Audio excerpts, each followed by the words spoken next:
حياكم الله. من هي المرأة اللي تغنى فيها كبار المطربين السعوديين وخطبها الفنان طلال مداح لأعز أصدقائه؟ يقول الشاعر: ما دام معايا القمر مالي ومال النجوم. قمر التونسية، وهي زوجة الفنان الراحل الممثل والشاعر لطفي زيني.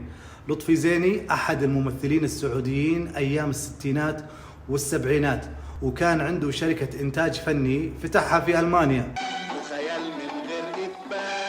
والبلبلة الأفكار يكتبوا نشرة أخبار. بعدها نقل استديوهات إلى تونس، وهناك شاف قمر التونسية. قمر التونسية هذه كانت إعلامية في التلفزيون التونسي، ويوم من الأيام كان في حفل ضخم وحفل على مستوى عالي، وكان حاضره طلال مداح. لطفي زيني كان صديق طلال مداح، فطلب لطفي زيني من طلال مداح انه يخطب قمر التونسية، وهذا اللي صار فعلا. طلال مداح راح خطب قمر